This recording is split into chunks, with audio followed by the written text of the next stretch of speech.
Mission institute के YouTube channel पर मैं अजय सर सभी प्यारे विद्यार्थी गणों का स्वागत करता हूं। मेरे प्यारे विद्यार्थियों, इधर देखिएगा। आप लोग का जो आज का प्रश्नोत्तरी होगा वह किससे संबंधित होगा? अनेक शब्दों से या अनेक शब्दों के लिए एक शब्द। क्या भैया? अनेक शब्दों से एक शब्द बनाना या अनेक शब्दों के लिए एक शब्द, ठीक ना? उससे संबंधित आपका क्या होगा? प्रश्नोत्तरी होगा। और आइए देखिएगा, पहला प्रश्न आपके समक्ष आ चुका है। पहला प्रश्न है क्या, इसे हम देखने का प्रयास करते हैं। पहला प्रश्न है, दिए गए दिए गए विकल्पों में से सप्ताह में होने वाला, आपका शब्द दिया, वाक्य दिया गया है कि दिए गए विकल्पों में से सप्ताह में होने वाला के लिए एक शब्द का चयन कीजिए। क्या करना है? चयन करना है, ठीक है ना? किसका चयन करना है? के लिए एक शब्द का चयन करना है। इसका विकल्प क्या होगा? पहला वार्षिक होगा, दूसरा साप्ताहिक होगा, तीसरा मासिक होगा, या ये सभी होंगे? कमेंट करिएगा आप लोग।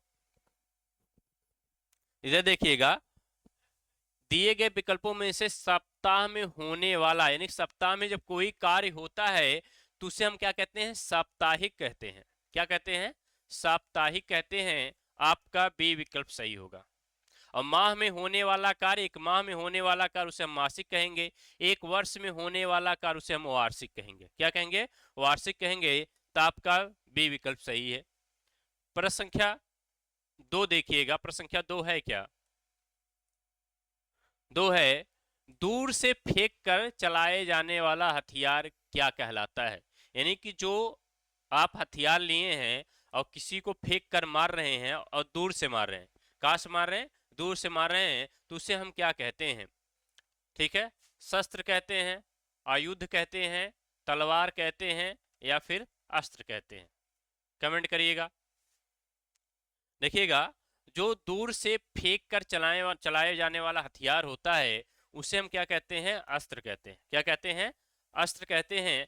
आपका डी विकल्प सही है। बाकी जो पकड़ करके चलाए जाने वाला हथियार होता है, पकड़ करके चलाए जाने वाला हथियार, पकड़ कर चलाए जाने वाले हथियार, पकड़कर चलाए जाने वाले हथियार क्या कहलाते हैं? शस्त्र कहलाते हैं। और दूर से फेंक कर चलाया जाने वाला हथियार क्या कहलाता है? अस्त्र कहलाता है। क्या कहलाता है? अस्त्र कहलाता है। और यहाँ पे देखिएगा, जो तलवार आपका है ये क्या है? शस्त्र है। तलवार आपका क्या है? शस्त्र है, क्योंकि तलवार हाथ में पकड़ करके चलाई जाती है। हाथ में पकड़े रहते हैं सब लोग, ठीक है ना? हाथ में क्या किए रहते हैं? पकड़े रहते हैं। और यहाँ देखिएगा, अगला अगला प्रश्न है, गोद लिया हुआ पुत्र। क्या भैया? गोद लिया हुआ पुत्र के लिए उपयुक्त एक शब्द क्या होगा? अगर कोई पुत्र, किसी पुत्र को आप गोद ले रहे हैं, किसी को दूसरे का पुत्र है, तो उसके लिए एक शब्द बताना है। क्या होगा? ए विकल्प, बी, सी, डी? कमेंट करिएगा, क्या होगा? कमेंट करिएगा आप लोग। इसके लिए एक शब्द होगा दत्तक। क्या होगा? दत्तक। बी विकल्प आपका क्या है? सही है। बी विकल्प आपका क्या है? सही है। चलिए, अगला प्रश्न देखिएगा। अगला प्रश्न है क्या, जो इंद्रियों की पहुंच से बाहर हो। भैया क्या करना है? जो इंद्रियों की पहुंच से बाहर हो, उस वाक्यांश के लिए एक शब्द बताना है। क्या बताना है? शब्द बताना है। तो बताइएगा, ए विकल्प है, बी है, सी है, डी है? कमेंट करिएगा। यानी कि जो हमारी इंद्र, हमारी सोच, हमारी समझ से जो परे होता है, जो बाहर होता है, उसके लिए एक शब्द बताना है। क्या बताना है? शब्द बताना है। तो उसके लिए एक शब्द हो जाता है इंद्रियतीत। इंद्रिय अतीत क्या हो जाता है? इंद्रियातीत हो जाता है। आपका सी विकल्प सही है। आइए अगला प्रश्न देखते हैं। अगला प्रश्न है, तर्क के द्वारा, किसके द्वारा भैया? तर्क के द्वारा जो माना गया हो। किसके द्वारा? तर्क के द्वारा जो माना गया हो, वाक्यांश के लिए एक शब्द निम्नलिखित में से क्या होगा? ठीक ना? जो तर्क के द्वारा माना गया हो या तर्क के द्वारा स्वीकार किया गया हो, उसके लिए एक शब्द बताना है। क्या होगा? ए विकल्प, बी, सी, डी? कमेंट करिएगा आप लोग। यहाँ देखिएगा, जो तर्क के द्वारा माना जाता है उसे हम तर्क सम्मत कहते हैं, यानी सभी का मत होता है उसे हम क्या कहते हैं, तर्क सम्मत कहते हैं। आपका ए विकल्प सही है। प्रश्न संख्या 5 में आपका ए विकल्प सही है। अगला देखिएगा, अगला है जीने की इच्छा, यानी कि जो जीने की इच्छा रखता है उसे हम क्या कहते हैं, जिज्ञासु कहते हैं, जिजीविषा कहते हैं, जीगी सु कहते हैं, पिपासु कहते हैं। कमेंट करिएगा, जो जीने की इच्छा रखने वाला होता है, जो जीने की इच्छा, ठीक है ना, कमेंट करिएगा। देखिए जिज्ञासु किसे कहते हैं, जो जानने की इच्छा रखने वाला हो, क्या करने वाला हो, जानने की इच्छा रखने वाला। जानने की इच्छा रखने वाले को हम क्या कहते हैं, जिज्ञासु कहते हैं। क्या कहते हैं, जिज्ञासु कहते हैं। लेकिन जीने की इच्छा रखने वाला क्या कहलाता है, जिजीविषा कहलाता है। क्या कहलाता है, जिजीविषा कहलाता है। आपका बी विकल्प सही है। कौन सा है, बी विकल्प आपका क्या है, सही है। अगला प्रश्न देखिएगा, प्रज्ञा चक्षु, क्या दिया गया, प्रज्ञा चक्षु के लिए वाक्यांश है। क्या बताना, प्रज्ञा चक्षु के लिए वाक्यांश है। ये आपका यूपीएसआई में प्रश्न आया हुआ है। किसमें आया है, यूपीएसआई में प्रश्न आया हुआ है। कमेंट करिएगा। ए विकल्प सही है। चक्षु की जिसकी प्रज्ञा हो, बुद्धि जिसका नेत्र हो, प्रज्ञा और चक्षु जिसके समान हो, बुद्धि और ज्ञान होने वाला प्रज्ञा। कमेंट करिएगा, ए बी सी डी कौन सा विकल्प आपका सही है। देखिएगा, इधर समझिएगा बात को। प्रज्ञा का अर्थ होता है बुद्धि। प्रज्ञा क्या अर्थ होता है भैया, बुद्धि। क्या होता है, बुद्धि। और चक्षु का अर्थ होता है नेत्र। क्या होता है, नेत्र होता है।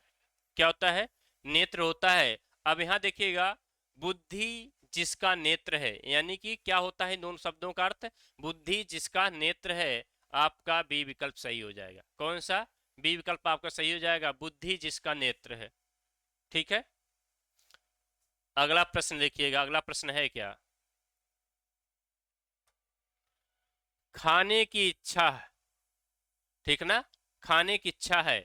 तो खाने की इच्छा है, क्या खाने की इच्छा है, इसके लिए एक वाक्यांश के लिए शब्द बताना है। ए विकल्प है, बी सी डी, यानी कि जो खाने की इच्छा रखता हो उसके लिए एक शब्द बताना, वाक्यांश के लिए एक शब्द बताना है। क्या हो जाएगा, ठीक ना, क्या हो जाएगा, कमेंट करिएगा। जो खाने की इच्छा रखता है उसके लिए एक शब्द हो जाएगा, क्या हो जाएगा, ए बी सी डी कौन सा विकल्प है। आपके सामने 4 विकल्प हैं, उन चारों विकल्पों में से कौन सा विकल्प सही है। तो जो खाने की इच्छा रखने वाला होता है उसे हम क्या कहते हैं, बुभुक्षा कहते हैं। क्या कहते हैं, बुभुक्षा। आपका बी विकल्प सही। क्या कहते हैं, बुभुक्षा कहते हैं। ठीक है ना। आगे देखिएगा, अगला है, बिना पलक झपकाए, ठीक है ना, बिना पलक झपकाए के लिए एक शब्द है। के लिए एक शब्द है, यानी कि पलक झपकनी नहीं चाहिए, उसके लिए एक शब्द बताना है। निष्पलक हो जाएगा, स्पृहा हो जाएगा, निर्मेश हो जाएगा, ठीक है, निर्विकार हो जाएगा। कमेंट करिएगा, ए बी सी डी कौन सा विकल्प आपका सही है। बिना पलक झपकाए,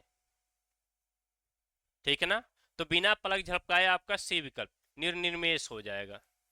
नि उपसर्ग है, निर्मेश शब्द है। क्या है, नि उपसर्ग इसमें है, नि का उपसर्ग है और निर्मेश मूल शब्द है। ठीक है ना, आपका सी विकल्प, बिना पलक झपकाए।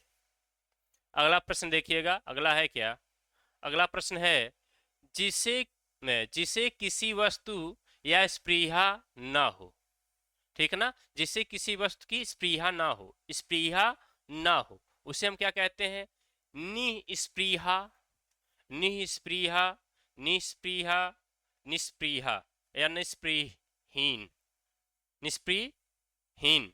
ए बी सी डी कौन सा विकल्प होगा, ठीक है ना।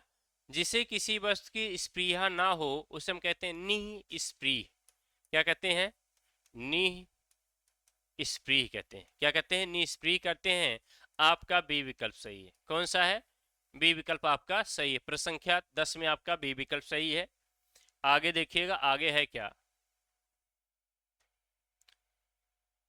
गुरु के समीप रहकर अध्ययन करने वाला, यानी कि जो विद्यार्थीगण, पहले हम लोग गुरुकुल शिक्षा में देखिएगा, पहले जब आप प्राचीन काल में जाइएगा, हमारे माता पिता क्या करते थे, हमें गुरु को सौंप देते थे कि अब आपके माध्यम से शिक्षा दीक्षा ग्रहण करेगा और आपकी सेवा करेगा। क्या करेगा? सेवा करेगा।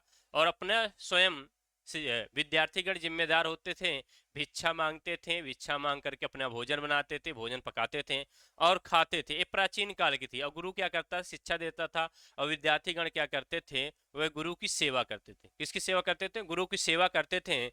यानी कि गुरु के समीप रहकर क्या करते थे? अध्ययन करते थे। उससे हम क्या कहते थे? शिष्य कहते थे, आश्रमवासी कहते थे, विद्यार्थी कहते थे, या अंतेवासी कहते थे। ये आपका यूपीपी में भी आया हुआ है, यूपीएसआई में भी आया हुआ है, और यूपी ट्रिपल एससी में भी आया हुआ है। ठीक ना? इतनी परीक्षाओं में ये प्रश्न आपका आया हुआ है। कमेंट करिएगा। तो जो गुरु के समीप रह करके अध्ययन करने वाला विद्यार्थी होता था, उसे हम क्या कहते थे? अंतेवासी कहते थे। क्या कहते थे? अंतेवासी कहते थे। आपका डी विकल्प सही। कौन सा है? डी विकल्प सही है। आगे देखिएगा,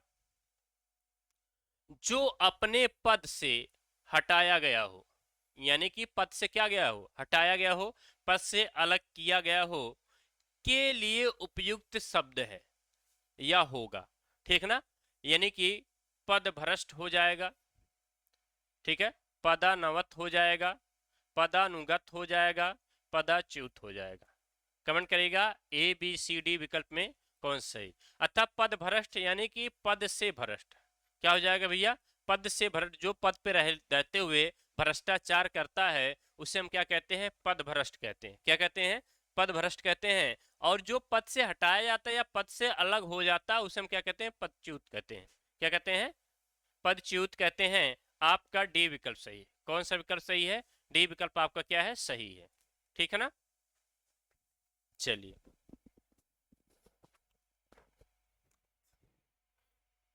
कौन सा विकल्प सही है? डी विकल्प आपका सही हो गया है। अगले प्रश्न की तरफ बढ़ते हैं। अगला प्रश्न देखिएगा, यहां देखिएगा, दाव अग्नि। दाव अग्नि शब्द में या शब्द निम्नलिखित में से किस वाक्यांश के लिए है ना? दाव अग्नि, एक आता है दाव अग्नि, एक आता है बाढ़ अग्नि, एक आता है जठार अग्नि। ठीक ना? तीन शब्द है, दाव अग्नि, बाढ़ अग्नि, जठार अग्नि। ठीक ना?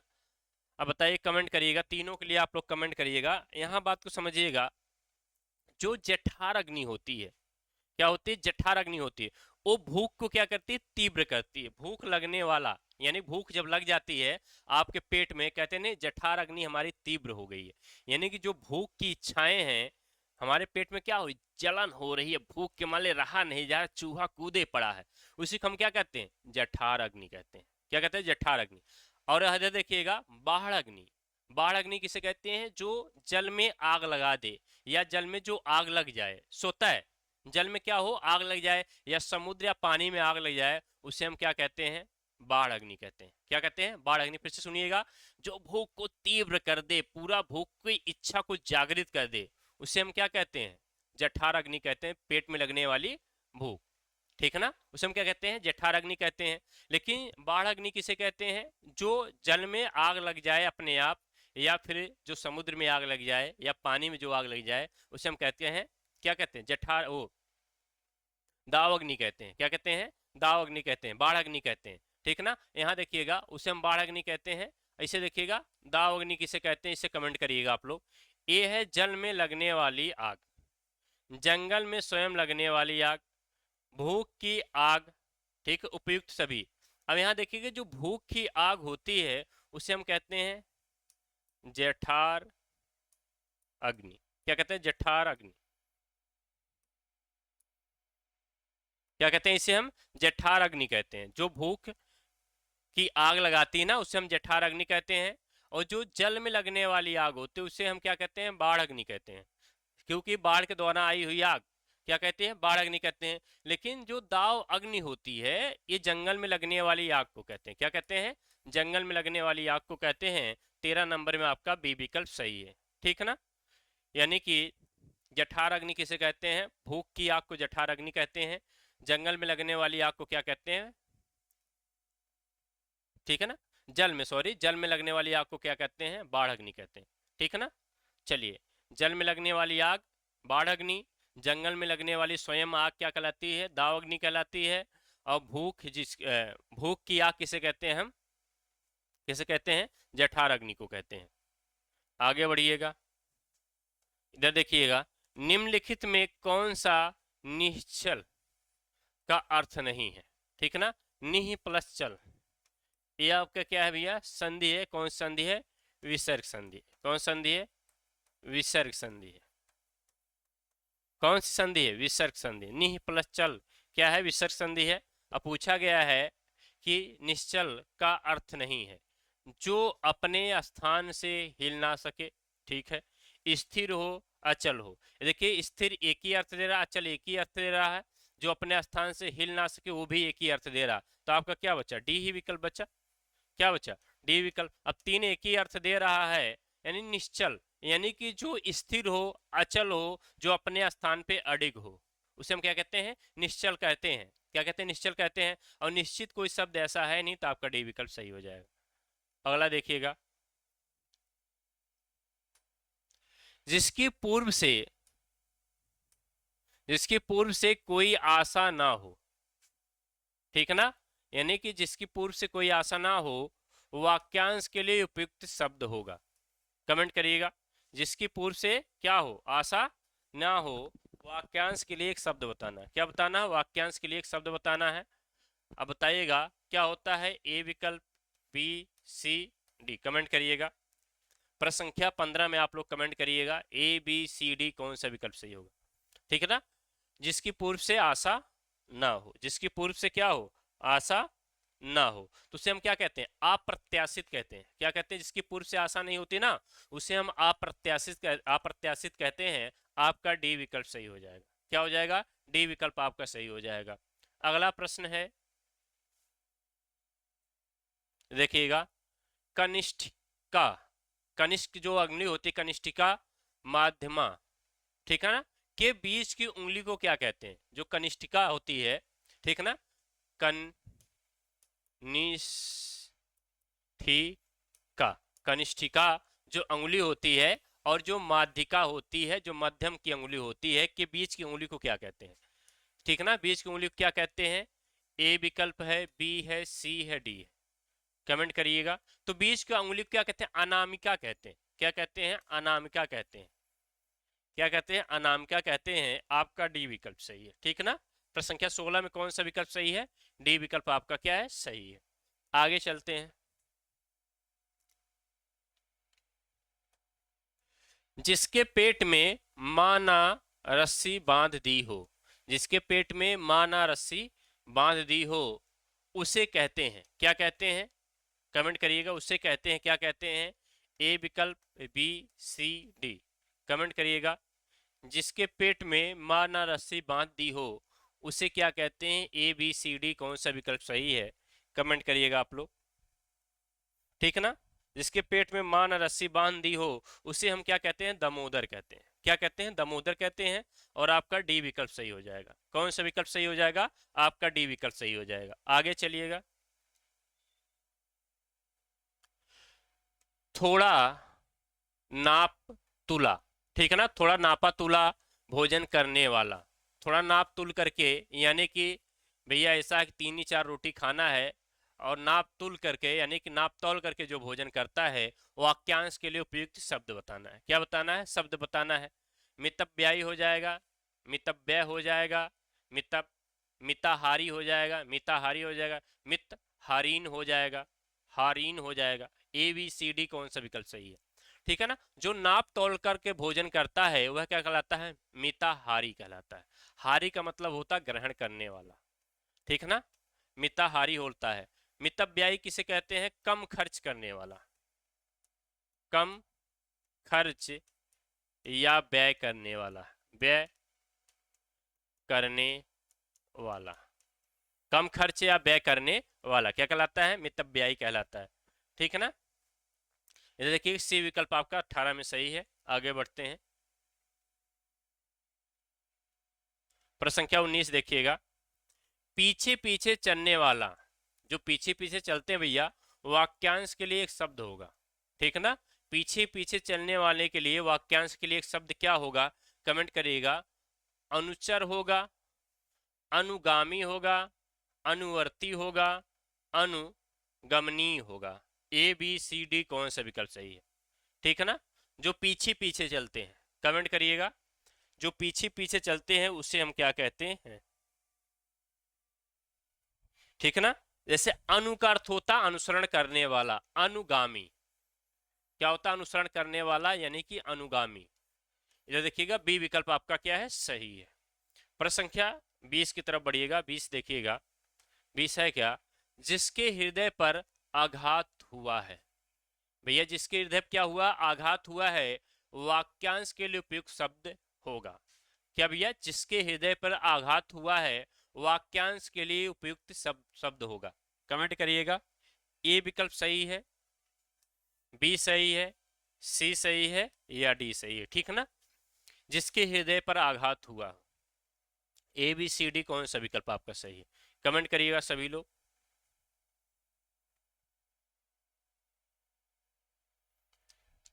देखिएगा जिसके हृदय पे आघात होता है उसे हम क्या कहते हैं, मर्माहत कहते हैं।